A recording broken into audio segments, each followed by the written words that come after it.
This is Fieldsports Channel News. Shooting is exempt from the government's latest coronavirus restrictions. The Daily Mirror and Labour Party are claiming bias because Prime Minister Boris Johnson has been shooting before. The Mirror attacks grouse hunters who can still shoot in big groups as one of the sports exempted from the new rule of six. Shooting in groups of six is not only an organised sport, along with league football, which is allowed, it's also run by businesses. Chris Packham is promoting field sports. In a social media post, the BBC TV presenter waves around a copy of Fieldsports Journal, not Our Magazine, which includes an article he wrote. It also has an interview in which he admits he needs to do more research before repeating some of the accusations he makes about grouse moor management because they might be wrong. Packham repeats a claim he made a few weeks ago that he wants a truce with the field sports community, although his roadmap for peace includes a ban on driven grouse shooting. Nature NGOs want Prime Minister Boris Johnson to centralise wildlife management. A group called the Making Space for Nature panel claims England is one of the world's most nature-depleted countries and needs bigger, better and more joined-up spaces for nature. In a second letter, a group of more than 25 nature charities urges the leaders of the 4 devolved nations to produce new targets to protect nature. Both groups ignore the work that hunts and shoots do to conserve nature. Centralising wildlife management benefits nature and wildlife charities and organisations. A SAB is on trial accused of falsely accusing a farmer of beating him up. The member of the West Midlands Hunt Saboteur Group gave the police edited video of the farmer allegedly kicking him to support his lies, the jury was told, according to Leicestershire Live news website. The man was trespassing on farmland when he claims he was attacked and he called the police. The prosecution says the video evidence was edited on a loop to make it look like there was an attack when there wasn't.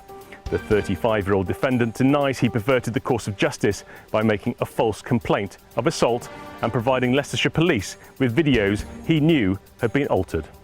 The Countryside Alliance is complaining about a tweet by Cumbria Police. The message encourages people to report illegal hunting and has a meme-friendly picture attached of a man on a horse with hounds, none of them doing anything against the law.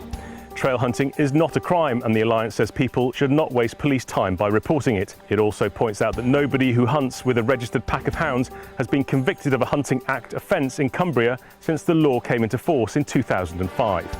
Plus the fell packs in Cumbria are unmounted.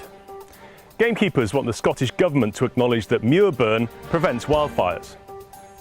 In a letter to First Minister Nicola Sturgeon, land managers from 7 moorland groups say managed fires reduce the fuel available to burn in the landscape and help to stop out-of-control wildfires by creating fire breaks. Leanne McLennan, coordinator of the moorland groups, says controlled muir burn can stop infernos that scorch everything. Fire chiefs from across the UK have consulted with gamekeeping groups on how to stop upland fires. Dog nappers have hit 3 kennels in Bedfordshire. Local gamekeeper and stalker Paul Childerley posted this plea for information on Instagram. One of the locations rumbled the thieves, but they took 2 spaniels from the others. If you have information about the thefts, contact Mel Arnold on Facebook or Bedfordshire Police. Link in the description below. Meanwhile, Will Wright is appealing for help after his 4 spaniels were taken from near Colchester in Essex. At the same time, the Metropolitan Police recovered 24 dogs from thieves in Orpington in Kent. They found another 25 in subsequent raids. One of the dogs has been reunited with its owner after 6 months. The RSPB is suggesting that a grouse moor is responsible for a hen harrier that went missing from one of its own sites.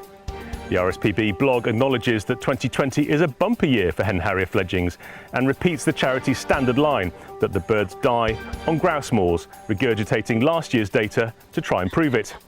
This year's data shows that 12 of the 19 successful nests were on grouse moors and 5 nests that failed were on RSPB land. Of the failures, 3 were predated. The RSPB blames coronavirus for lack of monitoring of the other 2 nests, both on Gelsdale, a former grouse moor in Cumbria, acquired by the RSPB, that's been criticised for its poor diversity. A single male was providing for these nests until it disappeared. The RSPB says, suspiciously. Meanwhile, the RSPCA has sacked a 5th of its staff. The 279 workers are mainly animal collectors and frontline staff, according to The Times. About 100 are inspectors. The paper says the animal charity is in turmoil, with 4 executives quitting recently. The organisation's PR machine is blaming coronavirus, although it was already £12 million in the red before the pandemic. At the going rate, the Times estimates that it will be down to £47 million by 2022. It makes about £140 million every year. Remington's ammunition arm is worth at least $65 million. That's the value of a bid from private equity firm JJE Capital, setting a reserve price for an auction later this month. Remington filed for Chapter 11 bankruptcy in July with an intent to sell its assets. A judge will consider approving the sale to the highest bidder on the 23rd of September. Earlier in the year, a plan fell through to sell the whole company to the Navajo Nation. Field and Game Australia has shared its data on duck movement.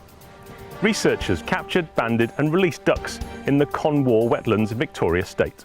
Data on the movement of the ducks comes from tracking devices and returned bands. Antis in government down under tried to restrict duck shooting last season because they didn't know where the ducks are. Now they do. Thanks to Glenn Fowler for the story. In more research from down under, feral cat hunting by some indigenous communities is helping save wildlife.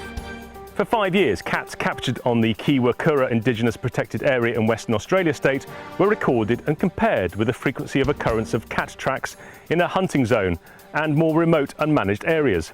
Hunts took an average of about an hour, and a team of 4 hunters could catch up to 4 cats a day.